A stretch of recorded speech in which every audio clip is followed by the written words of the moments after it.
Hindi steno dictation speed 80 शब्द प्रति minute. Dictation start होगी 5 सेकंड बाद।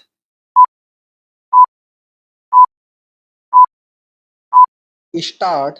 डॉक्टर भीमराव अंबेडकर ने संविधान सभा में अपने समापन भाषण में कहा था, अगर हम लोकतंत्र को न केवल सही स्वरूप में बल्कि वास्तव में बनाए रखना चाहते हैं तो अपने सामाजिक और आर्थिक उद्देश्यों को प्राप्त करने के लिए संवैधानिक तरीकों को मजबूती से अपनाना चाहिए।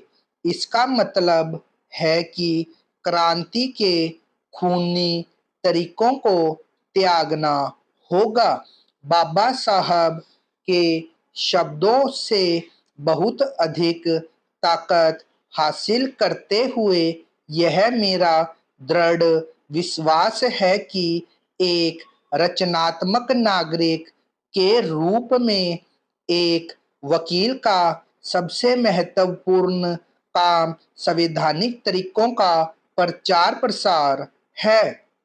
संविधान न तो लुटियन दिल्ली का उत्पाद है और न ही उसका विशेष अधिकार क्षेत्र, बल्कि यह सभी के लिए प्रदर्शक है।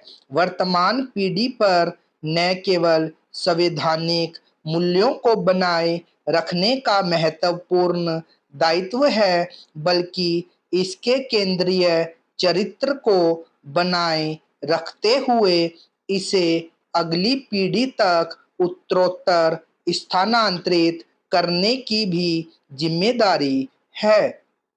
अगस्त 1962 में तत्कालीन राष्ट्रपति डॉक्टर राधाकृष्णन ने जोधपुर विश्वविद्यालय का उद्घाटन करते हुए कहा था, मुझे भरोसा है कि इस विश्वविद्यालय में शिक्षित युवा अतीत के कैदियों के रूप में नहीं बल्कि भविष्य के तीर्थयात्रियों के रूप में आगे बढ़ेंगे।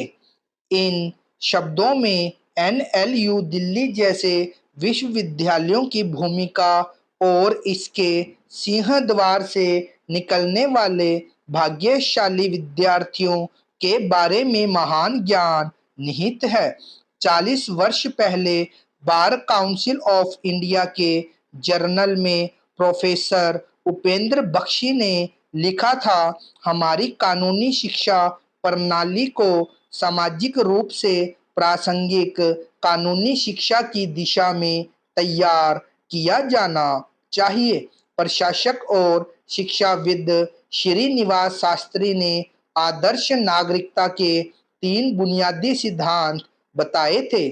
समुदाय के व्यापक हितों में अपनी निजी हितों को छोड़ने की इच्छा, व्यावहारिक सामान्य ज्ञान, यह समझने की क्षमता कि वे कौन से तत्व हैं जो समाज कल्याण में योगदान करते हैं। मुझे लगता है कि बार के सदस्य रचनात्मक नागरिक और आदर्श नागरिक दोनों बनने के लिए सबसे उपयुक्त है। नागरिकता के रूप में समाज में रचनात्मक योगदान स्थानीय और राष्ट्रीय स्तर पर भाईचारा लाता है। भारत की सही दिशा में प्रगति तभी सुनिश्चित की जा सकती है जब नागरिक ठोस नींव के साथ संरचना के निर्माण में अपनी उचित भूमिका निभाएं। किसी भी लोकतांत्रिक समाज की स्वतंत्रता और स्वास्थ्य उसके नागरिकों द्वारा कर्तव्यों के सक्रिय निर्वहन पर निर्भर करता है। समुदाय का एक स्वतंत्र सदस्य होना न केवल एक विशेषाधिकार है बल्कि एक जिम्मेदारी भी है। विश्वास की कमी वाला समाज अपने अधिकांश कानूनी अधिकारों को लागू करने में सक्षम नहीं हो सकता है। कानूनी पेशे में आज महिलाओं का प्रतिनिधित्व कम है। भारत के उच्च न्यायालयों में 788 न्यायाधीश है, जिसमें केवल 107 महिला न्यायाधीश है, यानी केवल 13%। नामांकित वकीलों में महिलाओं का आंकड़ा महज 15% है। कानूनी फर्मों की स्थिति भी बेहतर नहीं है। यहाँ महिलाओं की संख्या केवल 27% है। 2022 की एक रिपोर्ट के अनुसार 35 से 55 वर्ष के बीच की उम्र वाली 60% महिलाएं उस समय अपनी प्रैक्टिस छोड़ देती है जो उनके कैरियर का चरम समय होता है। 82% महिलाएं कामकाजी जीवन में संतुलन न बिठा पाने के कारण इस प्रोफेशन को छोड़ने के लिए मजबूर होती है। राज्य बार काउंसिल के प्रतिनिधियों में केवल 2.04% ही महिलाएं हैं और बार काउंसिल ऑफ इंडिया में कोई भी महिला प्रतिनिधि नहीं है। ये सिर्फ आंकड़े भर नहीं है, बल्कि हमारी कानूनी प्रणाली के भीतर छूटे अवसरों, आवाजों को अनसुना कर देने और खोए हुए अपने दृष्टिकोणों का प्रतिनिधित्व करते हैं।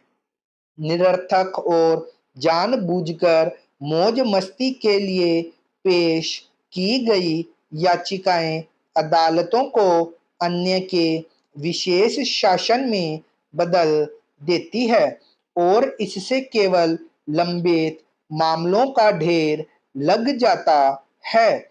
आपको अपने मुवक्किल के लिए किराए का बंदूकधारी या रबड़ स्टाम्प नहीं बनना चाहिए।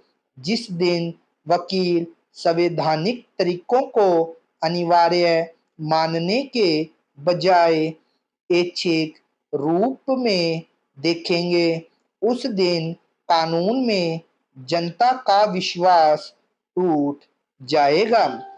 नेशनल लॉ यूनिवर्सिटी के छात्रों पर यह दिखाने की जिम्मेदारी है कि उनके कार्य कानूनी ढांचे से बंधे हुए और नैतिकता का मानक लिए हो।